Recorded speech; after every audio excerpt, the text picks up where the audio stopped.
PESR institute and college, Prasanna plan, 8 Sundarwadi Chhatrapati Sambhajinagar. भविष्याचे no tension, घ्या आजच admission. PESR institute and college.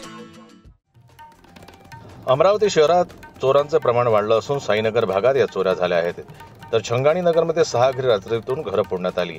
टॉमीच्या माध्यमातून हे घरे फोडण्यात येत असून लाखो रुपयांचा मुद्देमाल लंपास केला जात आहे। या संदर्भात बडनेरा पोलीस हद्दीत या घटना घडल्या असून पोलिसांनी गस्त कमी झाल्याचं यावेळी नागरिकांनी सांगितलं। त्यामुळे चोरीचं प्रमाण वाढलं असून गेल्या काही दिवसांअगोदर साईनगरमध्ये चोरट्यांनी किराणा दुकानाला लक्ष्य केलं होतं। यात वल्लभ किराणा साईनगर रोडवरील मेन रोड ठिकाणीही फोडण्यात आलं। तर रात्री पुन्हा चोरांनी 6 घरांना लक्ष्य केलं। चोरट्यांचे सीसीटीव्ही कॅमेऱ्याचे फुटेज समोर आलेले असून काही ठिकाणी कॅमेऱ्यात चोरट्यांचे फुटेज दिसत आहे। सरदार पटेल नगरमध्ये दिलीप श्रीधर चव्हाण यांचे घर फोडण्यात आलं असून पंकज देखणे, चेतनराव, शिवाजी बावळे, अतुल वैतुरे सर्व सरदार पटेल नगर, वानखेडे, शादानी नगर येथे ही घरं फोडण्यात आली आहे। या संदर्भात पोलिसांमध्ये तक्रार दाखल करण्यात आली आहे, मात्र चोरटे अद्याप फरार आहेत। आमच्या एरियात 4 ते 5 घरफोड्या झालेल्या आहे।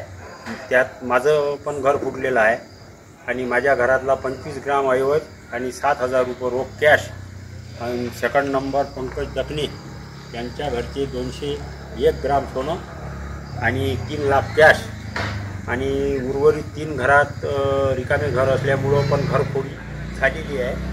तर पोलीस प्रशासन हे काल शनिवार दिनांक 10/11/2025ला आमच्या इथं दिवसभर चौकशी केली, परंतु कोणत्याच मीडियाला त्यांनी न बोलावता चौकशी केली। कोणत्याच पेपरला आज बातमी आलेली नाही आणि हे सर्व 5ही जणांचं संबंधित प्रकरण त्यांनी एकत्र घेतलं, एकत्र दाखवण्याचा प्रयत्न केला। कोणाचाच असा सेपरेट उल्लेख केलेला नाही आणि असिस्टंट PI म्हणून एक मेश्राम लेडीज कॉन्स्टेबल आहे बडनेरा पोलीस स्टेशनच्या, त्यांनी मला सांगितलं की तुम्हाला फोन येईल आणि फोन आल्यानंतर तुम्ही FIRची कॉपी पोलीस स्टेशनमध्ये घेऊन जा। परंतु त्यांचा फोन मला रात्रीपर्यंतही फोन आलेला नाही आणि आज दिवसभरात मी त्यांना 4 ते 5 कॉल केले। 5 कॉल केल्यानंतरही त्यांनी माझा कॉल उचलला नाही।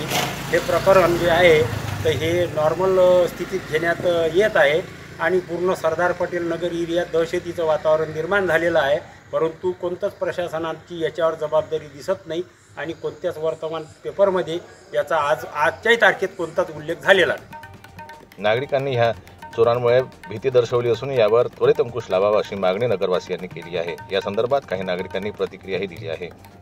पोलिसांनी या भागात गस्त वाढवण्यात यावी असे नागरिकांचे म्हणणे असून साईनगर भागातील रेल्वे पटरी आणि परिसरात मोठ्या घटना सध्या घडत आहे। त्यामुळे नागरिकांमध्ये भीतीचं वातावरण पसरले असून पोलिसांनी त्वरित त्याकडे लक्ष घालावे अशी मागणी आता केली जात आहे। जनमत लाईव्ह न्यूज करता अमरावती प्रतिनिधी राजेश्वर गोरमाडे यांची रिपोर्ट। मराठी बातम्यांसाठी जनमत लाईव्हला लाईक करा, सबस्क्राईब करा आणि बेल आयकॉनला दाबायला विसरू नका।